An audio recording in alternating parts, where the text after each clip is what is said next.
এক বুজুর্গ, তার নাম আমির বিন আনাস রহমতুল্লাহ তাআলাই। এক আল্লাহওয়ালা বুজুর্গ। উনি ইরাদা করলেন, নিয়ত করলেন যে আমি একজন আল্লাহওয়ালা একজন মহিলাকে শাদী করব, যেন এই গর্বের থেকে আল্লাহওয়ালা একজন বুজুর্গ আল্লাহ আমাকে দান করেন, যার দ্বারা কোটি কোটি মানুষের জন্য হেদায়েত হয়। এই চিন্তাধারা নিয়ে উনি যখন শাদীর ইরাদা করলেন, তখন অনেক মেয়েকে দেখলেন, কিন্তু দিনের ব্যাপারে কমজোরি থাকায় উনি আর শাদী করতে পারেন না। যে মেয়েকে দেখেন হয়তো সুন্দরী আছে, কিন্তু তার দুনিয়াবি ইলিম আছে, জ্ঞান আছে, কিন্তু দিনী ইলিমের কমি, কিংবা তো কোনো মহিলার নামাজের মধ্যে ঘাটতি, কিংবা তো কোনো মহিলার কোরআন তিলাওয়াতের মধ্যে ঘাটতি, এইভাবে দিনের নিসবতে অনেক ঘাটতি অনেক মহিলার দেখছেন। অবশেষে তিনি সিদ্ধান্ত নিয়ে নিলেন আমি আর শাদী করব না। প্রায় 3 বছর দেখলেন মহিলা, কিন্তু তার উপযুক্ত মহিলা সে পাইল না। এই বুজুর্গ আর ইরাদা করে নিয়ে নিলেন আমি আর শাদী করব না। যাই হোক, কিছুদিন যাওয়ার পরে 3 বছর অতিবাহিত হওয়ার পর তার এক বন্ধু বলল যে হে আমির বিন আনাস, তুমি শুনেছি তুমি শাদী করবে, কি হয়েছে, তুমি শাদী করবে কি? তখন উনি বললেন না, আমি আর শাদী করব না, কারণ আমি এইরকম মহিলা পাইতেছি না, যে মহিলা দিনদার, পরহেজগার, আল্লাহওয়ালা, আল্লাহর আশিক, এরকম মহিলা পাইতেছি না। আমার সুন্দর এত কিছু বেশি সুন্দর লাগবে না, কিন্তু আল্লাহওয়ালা হইতে হবে, এইরকম আমি পাইতেছি না। তার জন্য আমি এখন ইরাদা করে নিয়েছি আর শাদী করব না। তখন তারই দোস্ত বললেন, হে আমির বিন আনাস, হে মেরে দোস্ত, হে আমার ভাই, একটা মহিলা আছে অমুক এক জায়গার মধ্যে, সে এত সুন্দর না, শ্যামবর্ণ, আল্লাহওয়ালা আছে, তুমি তাকে যদি শাদী করো তাহলে ভালো হবে। এই বন্ধুর কথা শুনে উনাকে আর দেখতে গেলেন না, বললেন তাহলে মাত আগিয়ে নেও। মাত আগানোর পর ওনার শাদী হয়ে গেল। ওর কাছে ওর লাগেও শাদী হয়ে গেল, ওকে শাদী করলেন। কিন্তু শাদীর যে রাত, শাদী করার পর এই ফুলসজ্জার রাত্রে যখন তার বিবির সামনে গিয়ে উপস্থিত হলেন, বিবিকে যখন তার ঘরে দেওয়া হলো, তখন সেই বিবির ঘরে দেওয়ার যেই সময় দেওয়া হলো, তখন উনি নামাজ পড়লেন, আল্লাহ শুকরিয়া আদায় করলেন। তারপর বিবিকে দেখার জন্য তার মাথা থেকে কাপড় সরাইলেন।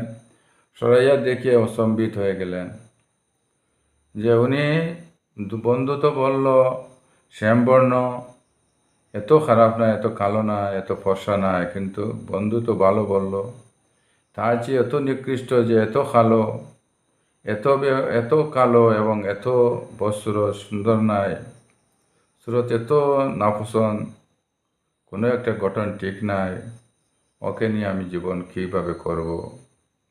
সেই চিন্তা নিয়ে পরিশান হয়ে ঘর থেকে বাইর হয়ে গেলেন। বাইরে গিয়ে দাঁড়াইলেন আর বললেন, আল্লাহ, আমি এই বিবিকে নিয়ে আমি চলতে পারবো না। ওকে আমি সামনে যদি যাই তাহলে তার হক আমি আদায় করতে পারবো না, তাকে আমার দেখলে খারাপ লাগবে, তার জন্য আমার জাহান্নামে জ্বলতে হবে। তাই আমি ওর সামনে আর যাইব না, এইভাবে বাইরে দাঁড়াইয়া রইলাম। তার বিবি কত সময় অপেক্ষা করার পর স্বামী যখন ঘরে ঢুকছে না, তখন ঘর থেকে বাইরে গিয়ে স্বামীর কাছে গিয়ে বললেন, হে স্বামী যান, আমি আপনার স্ত্রী। আমি যদিও কালো হয়ে থাকি, আপনার স্ত্রী, আমার হক করা, আপনার হক পুরা করে দেওয়া হইল গিয়ে আপনার জন্য ফরজ। যদি আমার হক আদায় করে দেন না, তাহলে তো আপনি জাহান্নামে চলে যাবেন, আপনি ঘরে আসেন। সেই কথা শুনিয়া, আমি বিবির কথা শুনিয়া আমি ঘরে ঢুকলাম। ঢুকিয়ে আমি তার কাছে শুয়ে পড়লাম এবং তার কাছে আমার মিলন হয়ে গেল। খুব সকাল যখন হইল তখন আমি ঘর থেকে বাইর হইলাম আর বললাম আমি আর পারবো না, বিবির কাছে রইতে পারবো না। এইভাবে আমি আমার গ্রাম থেকে চলে গেলাম, দেশ থেকে চলে গেলাম, বহুত দূর চলে গেলাম। বিবি যখন সকাল হইল, স্বামী আর আসলো না। সারাদিন অপেক্ষা করতে করতে রাত্রে হয়ে গেল, আসলেন না। এইভাবেই অপেক্ষা করতেই থাকলেন। আর বিবি বললেন, হে আল্লাহ, আমার স্বামীকে নিয়ে আমি যে মিলন করেছি, সেই মিলনের মারফতে হে মওলা, আপনি আমাকে একজন নেক সন্তান দান করিও, যে সন্তানের কারণে আমার যেন এই সন্তান মুখ উজ্জ্বল করে, এই সন্তান যেন কোটি কোটি মানুষের হেদায়তের জরিয়া হয়, কোটি কোটি মানুষেরকে দিনের দাওয়াত যেন দেয়, এইরকম একজন বিশ্ববিখ্যাত আলিমে দিন আপনি আমাকে দান করুন। এইভাবে মহিলা দোয়া করতেই থাকলেন, আবার অপেক্ষা করলেন। আর অপেক্ষা করতে করতে অনেক দিন চলে গেল, আর আসলেন না। তখন উনি স্বামীর জন্যেই এরপরে গর্ভে একটা বাচ্চা হলো, তারপরে জন্ম হলো, তাকে সুশিক্ষা দিতে আরম্ভ করলেন। কিন্তু স্বামী আর গ্রহণ করলেন না, আর উনি আর কোনো স্বামী গ্রহণ করলেন না। এইভাবে সারাটা জীবন উনি এই ঘরের মধ্যেই কাটিয়ে যাইতেছিলেন। প্রায় 25টা বছর পর যখন উনি তার দেশের জন্য টান দিল, আমির বিন আনাস রহমতুল্লাহ তাআলাই তার দিলের মধ্যে টান দিল, বাড়ির লাগিয়া, ঘরের লাগিয়া, এলাকার লাগিয়া। তখন উনি তার এলাকার মধ্যে আনুমানিক এই জায়গার এই বাড়ি থেকে আরও 5 কিলোমিটার দূর একটা কেন্দ্রীয় মসজিদ, সেই মসজিদে জুম্মার দিন জুম্মার নামাজ পড়ার জন্য উপস্থিত হইলেন। সেখানে দেখলেন একজন জুম্মার আগে একজন বয়ান করতেছে, একজন আলিমে দিন ভালোভাবে বয়ান করতেছে, খুব নুরানিয়ত আলোচনা করতেছে, এবং সবাই তার দিকে তাকিয়ে আছে। তখন মনে মনে ভাবলেন আমির বিন আনাস রহমতুল্লাহ তাআলা, হ্যাঁ, আজ থেকে আমি 25টা বছর আগে আমি বাড়ি ছাড়িয়ে গিয়েছিলাম। আমি যদি বাড়িতে রইতাম, আমার যদি একটা ছেলে হইতো, তাহলে এইরকম হয়তো বা আমার একটা ছেলে থাকলো না। কিন্তু দেখেন আজ এই ছেলেটা কার ছেলে? এই ছেলে এত গভীরভাবে আলোচনা করতেছে, সবাই তাকাইয়া দেখতেছে। তারপরে জুম্মার নামাজ পড়াইলেন। জুম্মার পরে প্রত্যেক মানুষে তার কাছে মুসাফা সালাম করলো। এরপরে তাকে দিনের আলোচনা আর হাদিস, আরও কিতাব নিয়ে হাদিস, হ্যাঁ, তাফসীর, আরও অনেক সময় আসর পর্যন্ত পড়াইলেন। অনেক হাজার হাজার মানুষকে পড়াইলেন, হাজার হাজার মানুষের উস্তাদ। তারপরে আবার প্রত্যেককে সালাম মুসাফা করলো। তখন আমির বিন আনাস রহমতুল্লাহ বললেন, উনি কে? যে এই আলিমকে, এই যুবক আলিমকে?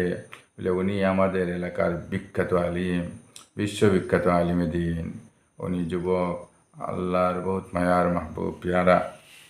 সেই কথা শুনে উনি তারপরে ওর কাছে গিয়া আসরের নামাজের পর তার কাছে মুসাফা করলেন আর বললেন, বাবা, তোমার বাড়ি কই? তখন উনি বললেন, আমার বাড়ি তো এই এলাকায়, এখান থেকে 5 কিলোমিটার দূর।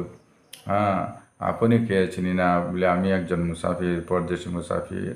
বাবা, আমি মুসাফির, আমাকে কি তোমার ঘরে রাখবা? রাত্রে কি তোমার ঘরে রাখবা?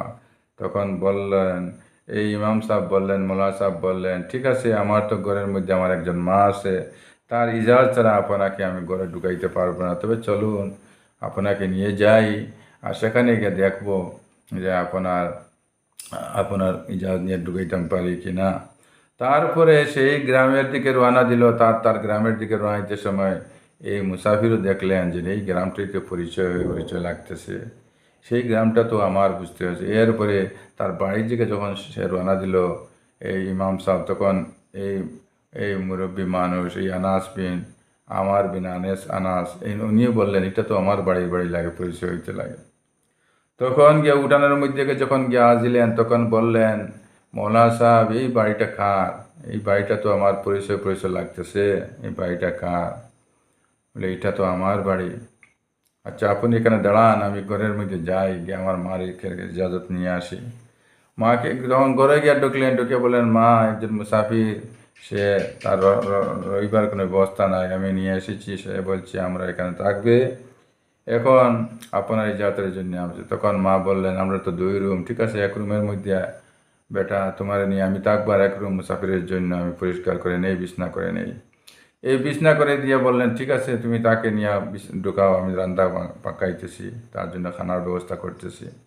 তখন উনি বাইরে হইল, বাইরে হইয়া বললেন, মুরব্বী মানুষকে বললেন, আমির বিন আনাসকে বললেন, চলুন, আমার ইজাজত দিয়েছে, এই ঘরের মধ্যে আপনি থাকবেন। তখন বললেন, আমির বিন আনাস বললেন, বাবা আমি ঘরে ঢুকবো না, প্রথমে তোমার মাকে বললো পর্দার সহিত আমার সাথে একটু কথা বলতে, কারণ আমার সাথে বলতে এই বাড়িটা তো আমার।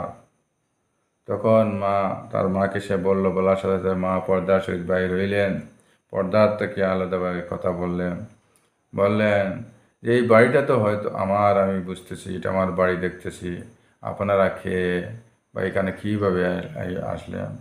তখন মা বললেন, বললেন, আর উনি বললেন, আমির বিন আনাস বললেন, আমি আজ থেকে 25 বছর আগে আমি বাড়ি থেকে চলে গিয়েছিলাম, আর এই বাড়িটাতেই আমার, আমি ভাবতেছি এই বাড়িতে আপনারা কে। তখন বললেন উনি, আপনার নাম কি? আমির বিন আনাস। বলে, হ্যাঁ আমি আমির বিন আনাস। তখন আমির বিন আনাসে বললেন, আপনার নাম কি? এইটি। বলে, হ্যাঁ। তাহলে তো আপনি আমার স্ত্রী, আপনি আমার স্বামী। আচ্ছা ঠিক আছে, এখন এই ছেলেটাকে ছেলেটাকে এই ছেলেটার নাম কি? বলে, ছেলের নাম হলো আব্দুল মালিক, ইমাম আব্দুল মালিক। দেখেন এত বড় বিশ্ববিখ্যাত উনি এইটাই আমার ছেলে, আমাদেরই ছেলে আব্দুল মালিক। আপনার আমার যে রাত্রের মধ্যে যে মিলন হয়েছিল প্রথম রাত, সেই মিলনের প্রতিফল আল্লাহ তাআলা দিয়েছেন আব্দুল মালিক, সেই আপনারই ছেলে। সেই কথা শুনে উনি দেখেন, একদিকে উনি দোয়া করেছিলেন, আল্লাহ আমি এমন এক নেক আওলাদ আমি চাই, নেক সন্তান চাই, যার কারণে আস্তে পৃথিবীর মানুষের তাকে যেন মানে, যেখানে আব্দুল মালিককে আস্তে পৃথিবীর মানুষের চিনি, আস্তে পৃথিবীর মানুষের নাম আছে, কিয়ামত পর্যন্ত নাম থাকবে আব্দুল মালিক, ইমাম আব্দুল মালিক রহমতুল্লাহ তাআলা। এত বড় এক আল্লাহওয়ালা আলিম বুজুর্গ আল্লাহ তাআলা দান করেছেন, একজন খালো বিশ্রী, তার মার গর্ভের থেকে আমির বিন আনাস রহমতুল্লাহ তাআলার সন্তান। আল্লাহ তাআলা আমাদের প্রত্যেককে যেন এরকম আল্লাহওয়ালা বানিয়ে দিক, আমাদের পরিবারকে আল্লাহওয়ালা বানাইয়া দেওক, আমাদের বিবি বাচ্চা সবাইকে আল্লাহওয়ালা বানিয়ে দেওক, আমাদের